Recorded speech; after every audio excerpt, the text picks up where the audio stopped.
नमस्कार दोस्तों, मैं संदीप कुमार कौशिक आप सभी का आपके अपने कार्यक्रम एस्ट्रोनोमोलॉजी 456 में हार्दिक स्वागत करता हूँ। दोस्तों, आज हम बताने जा रहे हैं कन्या राशि मई 2024 में इनका कैसे रहने वाला है।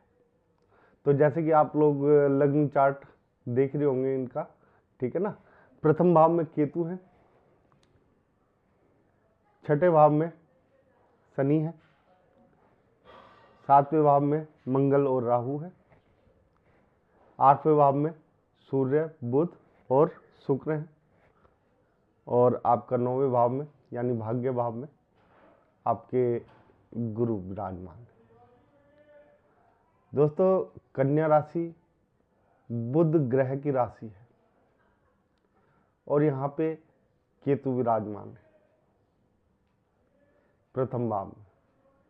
तो एक आप लोगों को एक चीज़ से सावधानी बहुत बरतने की ज़रूरत है, और वो ये है दोस्तों कि एक फालतू की जो आदत होती है कई बार लग जाती है कई व्यक्तियों को, तो उससे आप लोगों को थोड़ा सा बचने की ज़रूरत है। शरीर का स्वास्थ्य वैसे आप लोगों को जो स्वास्थ्य है आपका बिल्कुल सही रहेगा, आपको ज़्यादा दिक्कतों का सामना नहीं करना पड़ेगा, थोड़ा बहुत हो सकता है, लेकिन ये जो केतु प्रथम भाव में आ जाता है इसकी कुछ खासियतें होती हैं। शरीर स्वस्थ होता है लेकिन इन्हें देखने से ऐसा लगता है कि जैसे ये बीमार हो। ये दूसरों के सामने ना अपनी जो एक आदत है वो दूसरों के सामने नहीं दिखाते हैं। ये अपने जो क्लोज लोग होते हैं, घर के होते हैं या फ्रेंड्स होते हैं, उनके सामने थोड़ा सा अपनी आदतें जो है ना ज़्यादा दिखाते हैं, और ख़ास तौर से घर वालों के सामने। खाना इन्हें आता है कि खाना कैसे खाया जाता है, लेकिन अगर घर वालों के सामने ये खाएंगे तो उसे बिखेर के खाएंगे, मतलब फैला के खाएंगे एक तरीके से। और अगर किसी के साथ बैठ गए, कोई बाहर से व्यक्ति आ गया उसके साथ बैठ के खा रहे, घर में खा रहे या कहीं पे भी खा रहे, वहाँ पे इन्हें इतना सलीका आ जाता है कि इनसे अच्छा खाने वाला कोई व्यक्ति होगा ही नहीं। तो केतु की कई जो चीज़ें हैं उनमें से एक ये भी है दोस्तों, तो इस बात का थोड़ा सा आप लोगों को ख्याल रखना पड़ेगा। हाँ, आपका जो मन है यहाँ पे शुद्ध रहेगा, लेकिन आप जो है बात बात में झूठ का सहारा लेना पसंद करोगे, तो उससे आप लोगों को थोड़ा सा दूरी बनाए रखनी है दोस्तों, नहीं तो थोड़ी सी दिक्कतों का सामना करना पड़ सकता है। बच्चे हैं तो उनके लिए तो देखो कुछ नहीं है, क्योंकि कृष्ण जी के भी जो प्रथम भाव में थे वो केतु थे, तो उनका स्वरूप आपने देखा ही है कि बिल्कुल शांत हो जाते थे। तो उसी प्रकार से यहाँ पे केतु का जो एक तरीके से रोल है वो ये हो जाएगा। अब दोस्तों द्वितीय भाव की बात करते हैं। द्वितीय भाव में जो है आपका सूर्य, बुध और गुरु, इनकी सीधी दृष्टि पड़ी हुई है। अब सीधी दृष्टि पड़ी हुई है तीनों की, तो आप लोगों को देखो घर से बहुत सपोर्ट मिलने वाली है। खास तौर से आपके पिता की सपोर्ट आपके साथ बहुत ज़्यादा होगी, और हो सकता है पिता के जो राय होती है या मशवरा होता है उस पर चल के आपको धन लाभ यानी बचत कर सकते हैं आप। ठीक है दोस्तों, शुक्र यहाँ पे आपकी बचत में थोड़ी सी सेंध लगा सकता है, लेकिन घबराने की कोई बात नहीं है, क्योंकि बुध आदित्य योग एक तरीके से उसकी निगाह यहाँ पे पड़ी हुई है। तो यहाँ पे आपके लिए बहुत ही अच्छा रहने वाला है, एक तरीके से कोई दिक्कतों का सामना नहीं होगा। धन धान्य आपके पास पूरा बना रहेगा, दिक्कतें ज़्यादा नहीं है। गुरु की दृष्टि यहाँ पे तीसरे भाव पे है, और पहले भाव पे भी गुरु की दृष्टि है, बताना भूल गया था, लेकिन ठीक है, जो मैंने बताया वही चीज़ है। तो यहाँ पे गुरु की सीधी दृष्टि है, तो यहाँ पे दोस्तों तीसरे भाव में जब भी गुरु आते हैं तो छोटे भाई बहनों के लिए काफ़ी अच्छा होता है। ये इनके जो छोटे भाई बहन हैं, इनके ज्ञान के सहारे भले ही इन्हें किसी चीज़ में दिक्कत आ रही हो, लेकिन अपने भाई बहनों को, जो इनसे छोटे भाई बहन हैं, उनके लिए काफ़ी ज़्यादा फायदेमंद साबित होते हैं ये लोग। तो दोस्तों यहाँ पे गुरु जो है काफ़ी एक तरीके से अच्छे रहते हैं छोटे भाई बहनों के लिए। पराक्रम में कोई कमी नहीं रहती है कि अपने काम के प्रति ये थोड़े से भी पीछे हटे, तो ऐसा कुछ नहीं है, बहुत अच्छा चलता है। चतुर्थ भाव में दोस्तों ठीक है खाली है, लेकिन आप लोगों को ऐसी कोई घबराने वाली बात नहीं है कि कहीं से कोई दिक्कत समस्या आपको नहीं आने वाली। पंचम भाव प्यार मोहब्बत का भाव है, पढ़ाई लिखाई का भाव है। यहाँ पे थोड़ा सा आप लोगों को जो देखना पड़ेगा, जो आपकी पढ़ाई की लय है, जो 12वीं कर चुके हैं उन्हें उस लय को बरकरार रखना पड़ेगा, यानी कि पढ़ाई बीच में ड्रॉप नहीं करनी। थोड़ा सा जो मन विचलित होगा उससे बाहर निकलिए और अपने लक्ष्य के प्रति आप समर्पित हो जाइए, तो जीवन की राह जो है आपकी आसान हो जाएगी, आपको अपना लक्ष्य दिखने लगेगा। तो लक्ष्य के प्रति आपको यहाँ पे बहुत ही ज़्यादा संवेदनशील होने की ज़रूरत है। जो 12वीं कर चुके हैं बच्चे, उनके लिए बता रहा हूँ ख़ास तौर से, तो वहाँ पे उन लोगों को थोड़ी सी दिक्कतें हो सकती हैं लक्ष्य को एक तरीके से चिन्हित करने के लिए कि उन्हें क्या करना है। ज़्यादा सोचे विचारे तो विचारना तो चाहिए, लेकिन इतना भी नहीं कि समय हाथ से निकल जाए। प्रेम संबंध की बात करते हैं दोस्तों। प्रेम संबंध यहाँ पे इनके नॉर्मल बने रहेंगे, थोड़ा बहुत ऊपर नीचे चलेगा प्रेम संबंधों में, लेकिन कोई ऐसी खास दिक्कत वाली बात नहीं है।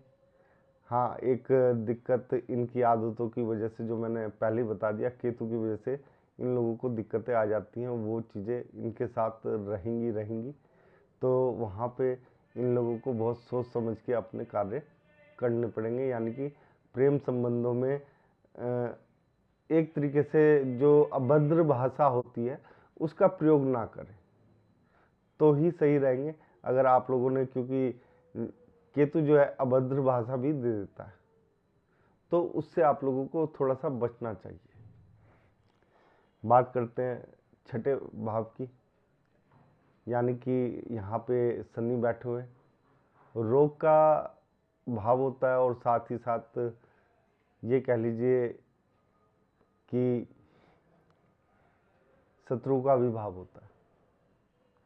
अब शनि यहाँ पे स्वयं बैठे हुए, तो देखो शत्रु तो आपको कुछ नहीं बिगाड़ पाएंगे, तो वहाँ से तो उस क्षेत्र से तो आप निश्चिंत रहें कि शत्रु आपके साथ ऐसा कुछ करने वाले हैं या आपको वहाँ से कुछ परेशानी होगी, वो बिल्कुल नहीं होगी।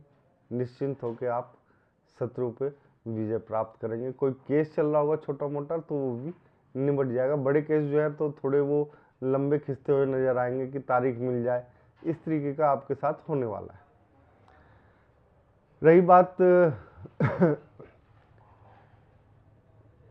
स्वास्थ्य की, बीमारी की, तो आप लोगों को जो ख्याल रखना है दोस्तों, इस समय कन्या राशि वालों को शनिवार के दिन, याद रखिएगा दोस्तों, शनिवार के दिन हॉस्पिटल में दिखाने ना जाएं। बहुत ही ज़्यादा इमरजेंसी है तो दिखाए, नहीं तो ना दिखाए, क्योंकि अगर शनिवार को आप लोगों ने अपने इस माह में कभी भी अपने किसी रोग को दिखाया तो वो लंबा खिंच सकता है। तो उस रोग को शनिवार को छोड़ के किसी भी दिन आप लोग दिखा सकते हैं, तो आपको दिक्कत नहीं होगा, रोग लंबा नहीं खिंचेगा। शनिवार के दिन आप लोगों ने रोग नहीं दिखाना है अपना, ठीक है। इसके बाद हम आते हैं सातवें भाव में। यहाँ पे मंगल और राहु दोनों बैठे हुए हैं।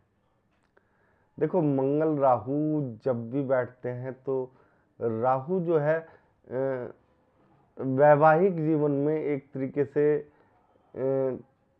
दूसरे संबंध भी दे देता है साथ में, और साथ में मंगल है। अगर जिनका विवाह नहीं हो रहा उनके लिए लेट होगा, और अगर राहु है तो ये दोनों थोड़ा सा आप लोगों को डिस्टरबेंस कर सकते हैं, ठीक है ना।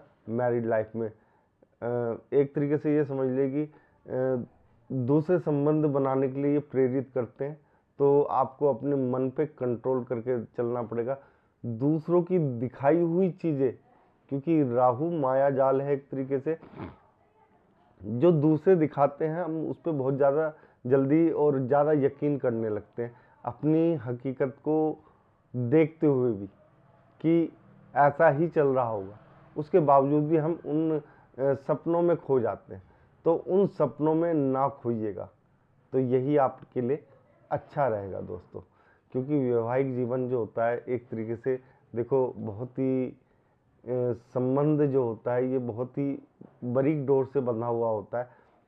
तो यहाँ पे आप लोगों को दिक्कतें आ सकती हैं, संबंध ज़्यादा बन सकते हैं, उनको अवॉइड करिएगा, नहीं तो दिक्कतों का सामना करना पड़ेगा, क्योंकि यहाँ पे मंगल भी बैठे हुए हैं दोस्तों।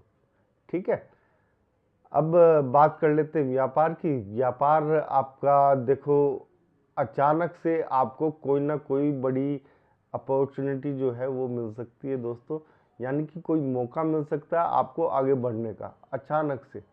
ठीक है, लक्ष्य के प्रति आप सावधान रहेंगे, उग्र रहेंगे उस लक्ष्य को प्राप्ति करने के लिए, लेकिन जल्दी ना करें, सोच विचार करके करें, क्योंकि राहु जो है भ्रम की स्थिति भी पैदा करता है, मैं कई बार बता चुका हूँ। इसके बाद अष्टम भाव की बात करते हैं। सॉरी, सूर्य बुध और शुक्र तीनों बैठे हुए हैं यहाँ पे। तो यहाँ पे जब भी ये तीनों बैठते हैं देखो कोई खास दिक्कत की बातचीत नहीं होती है, और यहाँ पे आप लोगों को कोई घबराने की भी जरूरत नहीं है। सूर्य जो है आपको अष्टम भाव में बैठ के थोड़ा बहुत कष्ट दे सकते हैं, लेकिन बुध के साथ है तो आप थोड़े से कंट्रोल में रहेंगे, थोड़े से, क्योंकि आपकी बुद्धि जो है आपको समय पे सचेत कर देगी। एक तरीके से ये समझिए कि प्रभु की कृपा बनी हुई है आप पे। आपको किसी बड़ी चीज़ों को जो है ना दिक्कतें आ जाती हैं, तो वो ऐसी कोई दिक्कत नहीं है, बहुत ही बढ़िया है। इसके बाद नौवें भाव की बात करें दोस्तों, यहाँ पे आपके गुरु बैठे हुए हैं। तो गुरु नौवें भाव में, तो भाग्य जो है थोड़ा सा अच्छा ही चलेगा आपका। तो यहाँ पे आपको घबराने वाली कोई बात नहीं कि भाग्य आपका साथ नहीं देगा, भाग्य साथ देगा और एक्स्ट्रा साथ देगा दोस्तों, यानी कि कुछ ज़्यादा ही साथ देगा आपका।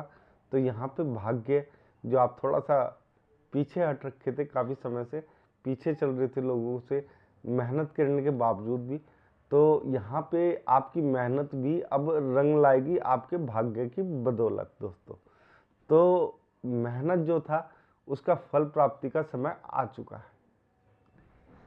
दसम भाव की बात करते हैं दोस्तों, तो यहाँ पे आपको कोई ऐसी घबराने वाली बात नहीं है, नौकरी चलती रहेंगी शानदार तरीके से। हाँ, प्रमोशन नहीं मिलेगा, लेकिन किसी से एक तरीके से ना युद्ध की स्थिति है ना प्यार की स्थिति है, यानी कि आप अपनी मस्ती में मस्त रहेंगे, आपको किसी से कोई मतलब नहीं रहेगा, शांति से अपना काम करेंगे, खाएंगे पिएंगे और सो जाएंगे, इस तरीके का आपका रहने वाला है। इसके बाद दोस्तों बात करते हैं 11वें भाव की। 11वें भाव में देखो कोई है नहीं, लेकिन फिर भी आपके आय के जो स्रोत हैं उनमें वृद्धि देखने को मिलती रहेगी आप लोगों को। कोई खास यहाँ पे दिक्कत वाली बात नहीं है। अगर आप सोच रहे हैं कि 11वें भाव में कोई ग्रह नहीं बैठा है, तो दोस्तों ऐसी कोई बात नहीं होती, क्योंकि यहाँ पे मान लिया 4 नंबर है, 4 नंबर यानी चंद्रमा की राशि होती है, ठीक है ना। तो चंद्र की राशि है, चंद्र तो यहाँ पे आपको मालूम है 4th हाउस होता है, तो ये तो भूमि भवन सब कुछ देने वाले होते हैं। तो 11वें भाव में इनकी राशि भले ही खाली हो, लेकिन कुछ ना कुछ तो देंगे ही। तो आप लोगों को घबराने की यहाँ पे कुछ भी ज़रूरत नहीं है, बहुत ही बढ़िया होता हुआ दिखाई देगा आपको, मैं कह रहा हूँ। तो ये समझ लीजिए कि काफ़ी हद तक ये चीज़ें बिल्कुल सत्य साबित होंगी। 12वें भाव में आपके शनि की दृष्टि है, तो शनि देखो कई बार मोक्ष में सहायक बन जाता है, यानी कि आपका जो अध्यात्म की तरफ रुख है वो थोड़ा सा बढ़ता हुआ दिखाई देगा आप लोगों को। और ऐसा नहीं है कि देखो विदेश जाने से या व्यय करने, शनि जो है हमेशा व्यय करने से लोगों को रोकता है, सीधी दृष्टि है। तो शनि जो धीरे धीरे चलता है, तो व्यय भी आपका यहाँ पे धीरे धीरे होगा, कोई एकदम से बड़ा खर्चा नहीं आएगा। तो उस चीज़ से देखो, किसी के साथ पहले से ही कोई बीमारी या कोई ऐसी चीज़ लगी हुई है तो उसका तो नहीं कह सकते हम, लेकिन हाँ एकदम से जो लोगों के साथ ट्रेजिडी हो जाती है कि एकदम से कोई ना कोई ऐसी बात हो जाती है जिससे आदमी जो है पीछे हट जाता है कुछ समय के लिए, तो यहाँ पे ऐसा नहीं है आपके साथ। शनि जो है, शनि को लोगों ने थोड़ा सा बदनाम कर रखा है, कुछ चीज़ों में थोड़ा सा दिक्कत देता है, तीसरी जो दृष्टि होती है शनि की वहाँ पे दिक्कत दे देता है, लेकिन ये सीधी दृष्टि है तो यहाँ पे शनि आपको फल देगा ही देगा। यानी कि 12वें भाव में पड़ रही है तो खर्चे कम करवा देता है, ठीक है, और व्यय इतना होगा नहीं, ठीक है, प्रभु में मन लगा रहेगा। तो इससे ज़्यादा और इंसान को क्या चाहिए दोस्तों, सब कुछ आपके साथ अच्छा ही हो रहा है। दोस्तों अगर आप लोगों को हमारा ये छोटा सा कार्यक्रम पसंद आया है तो ज़्यादा से ज़्यादा लाइक करें, शेयर करें और हमारे चैनल को सब्सक्राइब करना ना भूलें। जय श्री राम।